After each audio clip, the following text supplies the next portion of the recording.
वाढत्या तापमानात एकच उपाय, झाडे लावा, झाडे जगवा, अन्यथा. वसुंधरा टीम, स्नेह संवर्धन मित्र मंडळ व महाराष्ट्र न्यूज 24 लाईव्हच्या वतीने छोटासा उपक्रम. प्रतिनिधी अब्दुल अजीज. नमस्कार, मी भाग्यश्री महाराष्ट्र न्यूज 24 लाईव्हमध्ये आपले स्वागत करते. वसुंधरा टीमच्या वतीने व महाराष्ट्र न्यूज 24 लाईव्हच्या सहकार्याने वृक्ष वाचवा वृक्ष वाढवाच्या अनुषंगाने आज कारंजा लाड येथे पशुपक्ष्यांना अन्न मिळावे, पाणी मिळावे त्याकरिता वसुंधरा टीमच्या वनश्री सौ नीता लांडे तसेच अग्निशामक दलातील कर्मचारी व स्नेह संवर्धन मित्र मंडळाचे तरुण अध्यक्ष यांच्या अनुषंगाने आजच्या वाढत्या तापमानाच्या अनुषंगाने झाडे लावा, झाडे जगवा तसेच आपण पशुपक्ष्याची काळजी घेतली पाहिजे व इतरही ठिकाणी पशुपक्षी जगले पाहिजे आणि शासनाने सुद्धा हे त्यांच्या वतीने केले पाहिजे. प्रत्येक भारतीय नागरिकांनी तापमान वाढ झाली असून वृक्षाची लागवड केली पाहिजे. तसेच वृक्ष लावूनच फक्त सोशल मीडियावर त्याची जाहिरात न करता स्वतःचे वृक्ष जगले पाहिजे याची काळजी प्रत्येक नागरिकाने घेणे अनिवार्य ठरवून घ्यावे, असा या आजच्या उपक्रमातून समाजाला संदेश देण्यात आला. वनश्री नीता लांडे, धम्मपाल इंगोले, आशाताई अंबडकर, कमला चितलांगे, मेघानंद इंगोले, पत्रकार विनोद गणवीर, पत्रकार मोनाली गणवीर अशा विविध व्यक्तींचा या कार्यांमध्ये स्वयंस्फूर्तीने समावेश असतो. प्रत्येकाने या कार्यात सहकार्य करावे व आपल्या वसुंधरेचे रक्षण करावे. तसेच वन्यजीव वाचले तरच आपल्या निसर्गाचा समतोल राखला जाईल.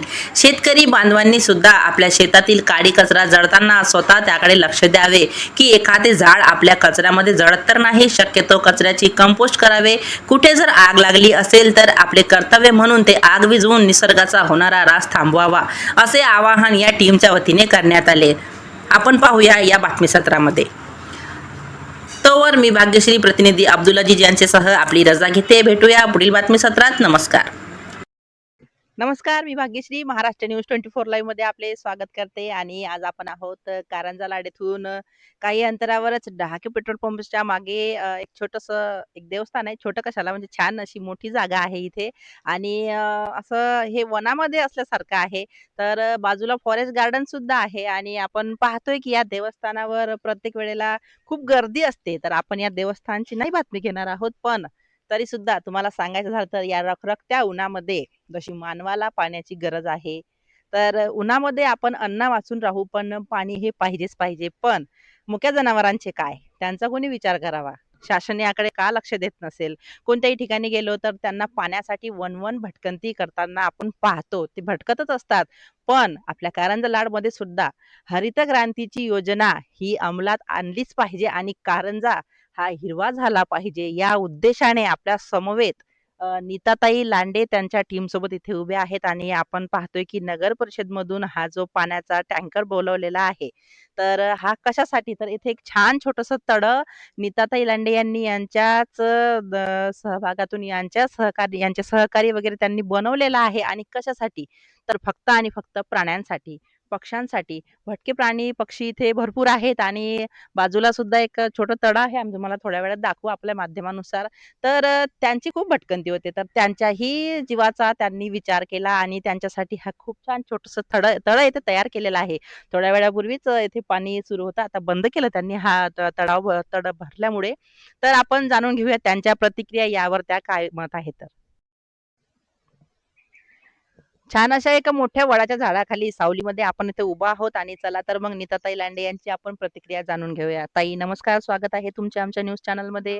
तर काय सांगाल तुम्ही, जी ही मुक्या जनावरांसाठी इथे पिण्याच्या पाण्याची व्यवस्था केलेली आहे, तर का बरं हे शासनही करू शकत होतं ना, आपण काय केलं? कारण माझं ध्येयच ते आहे, की पर्यावरण आपल्याला आज वाचवायचं आहे, निसर्ग वाचवायचा आहे, झाडं वाचवायची आहे. आणि गेल्या अनेक वर्षापासून मी हे कार्य करते. झाडे लावा, झाडे जगवा. उन्हाळ्यामध्ये जे शेतकरी किंवा कोणी आग लावून देते, ते झाड जळते. झाडाबरोबर जैवविविधता पण नष्ट होत आहे, पशु प्राणी जळत आहे. तर ते कुठेतरी मी एक छोटासा खारुताईसारखा प्रयत्न करत आहे, की ते वाचलं पाहिजे. आणि इथे बरेच दिवस झाले, बऱ्याच लोकांच्या हे लक्षात आलं होतं, की नागठाणा हे ठिकाण एक पवित्र ठिकाण आहे आणि निसर्गरम्य ठिकाण आहे. आणि विविध जातीचे, प्रजातीचे पक्षी इथं अस्तित्वात आहे. पण कालांतराने काय होते, पावसाळ्यामध्ये इथे पाणी असते आणि नंतर तिथे पाणी नसते. आणि त्यानंतर पक्षी इकडे-तिकडे भटकंती करतात, पण त्यांना पाणी मिळत नाही. आणि ज्यावेळेस आम्ही इथे आलो, त्यावेळेस लक्षात आलं. पण असं वाटलं की प्रत्येक गोष्ट आपण शासनाकडूनच करून घ्यावं असं नाही. पण आपण पण एक पर्यावरण प्रेमी म्हणून, एक सामाजिक नागरिक म्हणून आपल्या काही या वसुंधरेला देणं आहे, या निसर्गाला देणं आहे. म्हणून आम्ही आमच्या टीमच्या माध्यमातून हे एक छोटंसं एक पाणतळ म्हणजे पाणी साठवण्यासाठी एक छोटंसं तळं तयार केलं आणि त्या तळ्यामध्ये उन्हाळा लागला तेव्हापासून आम्ही इथे नगर परिषदच्या वतीने आम्हाला भरपूर सहकार्य मिळालं आणि प्रत्येक वेळेस एका कॉलवर सर्व कर्मचारी इथे येऊन समजा आम्हाला मदत करतात आणि या तळ्यामध्ये आम्ही पाणी साठवतो आणि हे 2-3 दिवसामध्ये संपूर्ण पाणी पक्षी पिऊन घेतात आणि ज्यावेळेस पक्षी इथे पाणी पिण्यासाठी येतात ते पाणी पिऊन तृप्त होते. पक्षी काय नाग सुद्धा इथे येऊन मॅडम पाणी पिऊन गेले. ज्यावेळेस आम्ही बघतो त्यावेळेस आम्हाला एवढं समाधान वाटते, की चला आपण या निसर्गासाठी एक मनुष्य म्हणून काहीतरी करू शकलो. आणि मला शासनाला एवढीच विनंती करायची आहे, की एवढी सुंदर वनविभागाची जमीन आहे, एवढं सुंदर एक ठिकाण आहे. तर या ठिकाणा बाजूला एक तळं आहे. तुम्ही बघू शकता, की खूप मोठं तळं आहे. त्या तळ्याचं जर खोलीकरण केलं, तर होऊ शकते, की पक्ष्यांना सुद्धा असं तळ्या करण्याची गरज पडणार नाही आणि आपल्या कारंज्याला सुद्धा कारंज्याच्या पाणी पातळीमध्ये सुद्धा वाढ होईल. तर म्हणून मी आजच्या दिवशी विनंती करते, की तळ्याचं खोलीकरण करावं आणि समोर विहीर आहे, त्या विहिरीचं खोलीकरण करून पक्ष्यांसाठी का होईना एक मोठा हौद बांधावा. त्या हौदामध्ये पाणी सोडावं, की जेणेकरून पशु-पक्ष्याची तहान भागल्या जाईल. पशु वाचला तरच हा निसर्ग वाचेल. झाडांना पण आम्ही इथं पाणी देतो. आज आम्ही झाडं जगवण्यासाठी अतोनात कार्य करत आहे. पण कुठेतरी आपण म्हणजे सर्वसामान्य कमी पडत आहे. म्हणून हे उष्णतेला आपल्याला आज सामोरं जावं लागत आहे. आणि जोपर्यंत झाड आहे, पशु-पक्षी आहे, तोपर्यंतच मानवाचं अस्तित्व आहे. हे प्रत्येकाने आज लक्षात घेणं गरजेचं आहे. आपण स्वतःसाठी जगतो, पण निसर्गासाठी जगा, निसर्गाचं कार्य करा आणि या माझ्या कार्यामध्ये माझ्या खांद्याला खांदा लावून जे सहकार्य करतात, धम्मपाल इंगोले सर त्यांची पण खूप मदत आहे. त्यांनी पण आपल्याला त्यांच्याविषयी 2 शब्द सांगावे अशी मी त्यांना विनंती करते. पण मॅम स्वखर्चातून करता की अजून काही? सर मॅडम कसं आहे, की आम्ही स्वखर्चातून करतो. पण काही तुमच्यासारखे जे लोकं असतात त्यांना वाटते, की ही एकटी लेडीज असून करू शकते, तर आपण पण काहीतरी हातभार लावावा. तर मग स्वतःहून ते म्हणतात, की मॅडम आमच्या वतीने एक टँकर टाका किंवा आमच्या वतीने हे पन्नी घ्या. जसं आता क्षीरसागर सर आहेत, त्यांनी आज आमची ही पन्नी फाटली होती, तर त्यांनी पुन्हा दिली.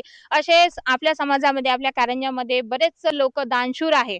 तर असे लोकं आम्हाला नेहमी मदत करत असते आणि त्यांच्यामुळेच आम्ही हे कार्य सक्सेस करतो.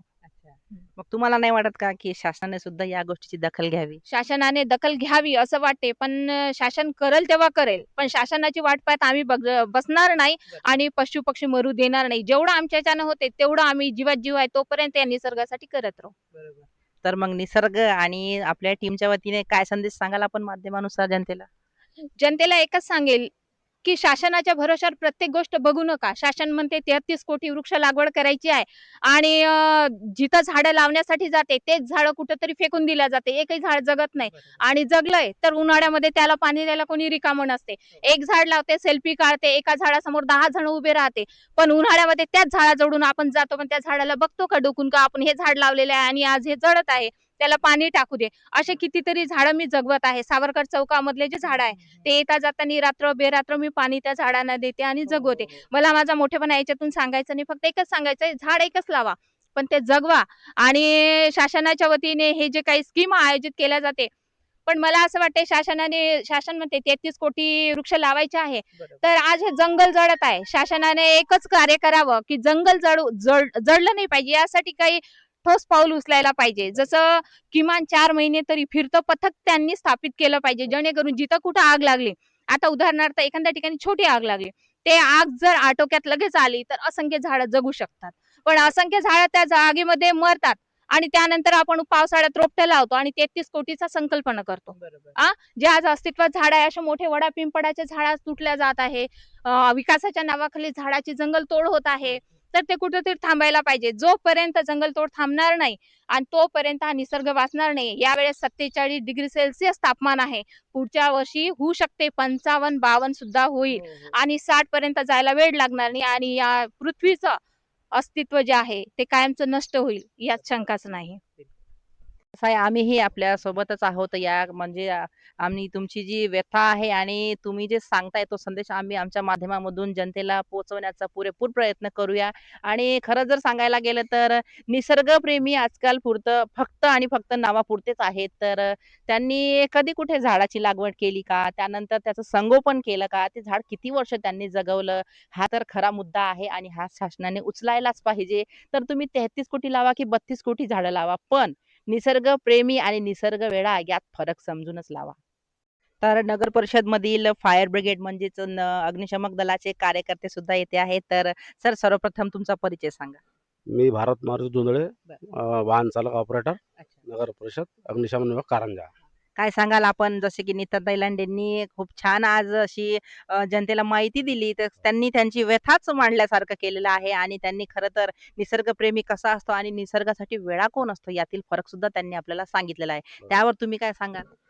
माझं एकच म्हणणं आहे, मॅडमनी जे सांगितलं त्यांना आमची 100% सहमत आहे आणि सर्व कर्मचारी नागरिकांनी याची दखल घेऊन त्यांनी सांगितल्याप्रमाणे करावं, एवढीच आमची हे सांगतो. आणि त्यांनी आम्ही जेव्हाही बोलावलं तेव्हा आम्ही त्यांना सहकार्य देऊ.